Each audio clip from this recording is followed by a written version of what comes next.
Isipin nyo to. Paano kung dahil lang sa pagtatanggol mo sa sarili mo, napatay mo pala yung kaibigan mo? Grabe no?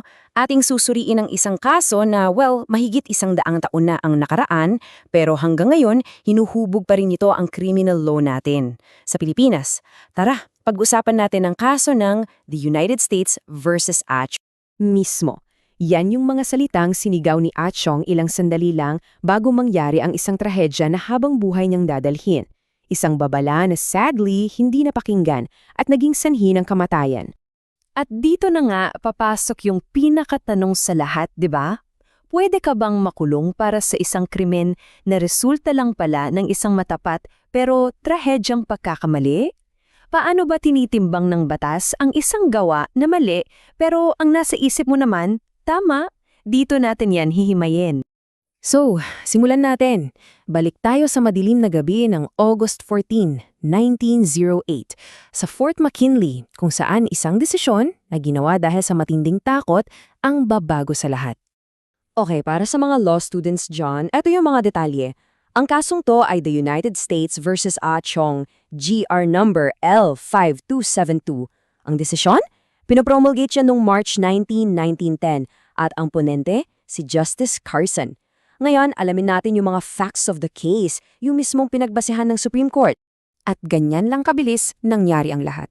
Imagine niyo, gabi na, nagising si Achong sa ingay ng pinto niya na parang pilit binubuksan. Sumigaw siya, nagbigay ng babala, pero walang sumasagot. Sa gitna ng takot, iniisip niyang may aatake sa kanya, sinaksak niya yung intruder, at doon, sa ilalim ng liwanag ng buwan, nakita niya yung katotohanan. Ang taong sinaksak niya, yung kasama niya pala sa kwarto, si Pascual. Kailangan din nating maintindihan yung eksena, ha? Yung kwarto nila, maliit, madilim, isa lang ang pinto, at yung lock, isang mahinang kawit lang na sinasandalan pa nila ng silya para lang masiguradong sarado. Tapos, isipin nyo, may mga balita pa loon ng nakawan sa lugar nila. So yung atmosphere, talagang puno ng takot. Perfect storm kumbaga para sa isang trahedya. Siyempre, matapos ng insidente, humarap agad si Achong sa batas. At dito na nagsimula yung mahaba niyang legal battle. At ito yung consistent na sinasabi ni Achong. Mula umpisa hanggang dulo, inamin niya na siya yung sumaksak. Walang-wala siyang tinatago ron. Pero, ang depensa niya, ginawa niya yun dahil buong akala niya isang ladron o magnanakaw ang pumapasok sa kwarto niya. So, anong naging hatol ng lower court? Guilty. 6 na taon at 1 araw ng pagkakakulong. Sa technical terms, yan yung presidio mayor, yung pinakamababang parusa para sa homicide. Pero 6 na taon pa rin yan. Sobrang bigat. Kaya naman, yung apela niya sa Supreme Court, yun na nang talagang pag-asa niya. At dito na nga, pumasok ang Supreme Court. Sila na yung haharap sa isang napakakomplikadang tanong, hindi lang yung ano bang nangyari, kundi mas malalim pa. Ano ba yung nasa isip ni Achong noong mga sandaling yon? Dito natin makikita yung pinakaugat ng problema, di ba? Sa isang banda, yung pananaw ni Achong, isang delikadong magnanakaw, pilit na pumapasok sa kwarto niya para saktan siya. Sa kabilang banda naman, yung totoong nangyayari. Yung roommate niya si Pascual na baka nagbibiro lang at ayaw magpakilala. So ang tanong para sa Korte Suprema, aling realidad ang susundin nila? Yung nasa isip ni Achong o yung totoong nangyari? Ito yun eh. Pwede bang ituring na krimen ang isang gawa kung yung isip ng gumawa ay inosente? Yan yung tanong na binusisi ng mga mahistrado. At hindi lang buhay ni Achong ang nakataya rito, kundi isang napakahalagang prinsipyo sa ating criminal law. So, para masagot niyan, kailangan nating himayin yung legal doctrine na naging susi sa kasong to. Pasukin natin yung konsepto ng tinatawag na criminal intent. Okay, ang pinanghawakan ng korte dito ay isang lumang prinsipyo sa batas, yung ignorantia facti excusat. Medyo technical pakinggan, pero simple lang yan. Sa Latin, ang ibig sabihin niyan, ignorance of fact excuses. O sa Tagalog, yung pagkakamali sa akala mo sa katotohanan pwedeng maging basehan para mapawalang sala ka. Basta't yung pagkakamali mo, honest mistake. Ngayon, bakit naging komplikado? Kasi 'di ba, sa self-defense kailangan may 3 elemento. Yung una at pinakaimportante, unlawful aggression. Dapat mayroong labag sa batas na pananalakay. Dito sa kaso, in reality, wala naman talagang unlawful aggression kasi si Achong hindi naman siya magnanakaw. So, by the book, bagsak na agad ang self-defense. Kaya ang ginawa ng Supreme Court, tiningnan nila ito sa ibang anggulo. Hindi yung actual reality, kundi yung reality sa isip ni Achong. At para suportahan yan, sumipi pa ang korte sa isang kaso. At ito yung sinabi na napakaganda. The guilt of the accused must depend on the circumstances as they appear to him. Grabe ha, ang linaw no?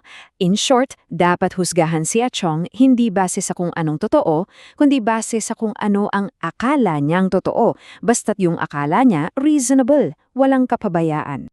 Para mas maintindihan pa natin, gumamit ang korte ng isang analogy, isang kwento.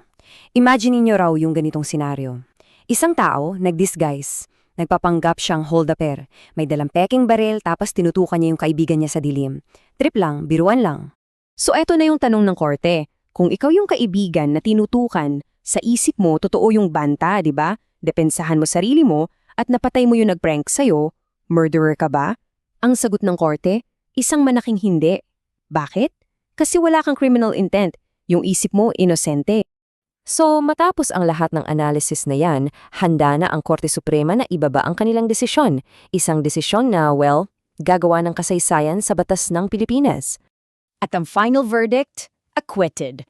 Pinalaya si Achong. At simple lang pero napakalakas ng rason ng Korte Suprema. Walang krimel kung walang masamang intensyon. Period. Kahit na ang resulta ng ginawa mo ay kamatayan, kung walang criminal intent sa isip mo, hindi ang krimen sa mata ng batas. At yan mismo yung sinabi nila sa desisyon, the essence of an offense is the wrongful intent. Yun yung puso ng doktrina. Kasi sa batas, hindi sapat na ginawa mo lang yung act, yung tinatawag na actus reus. Kailangan sabayan yan ng mens rea, yung guilty mind. Kung wala yung pangalawa, walang krimen. Pero, teka, hindi yan unanimous decision. May isang mahistrado na hindi sumang-ayon, si Justice Torres.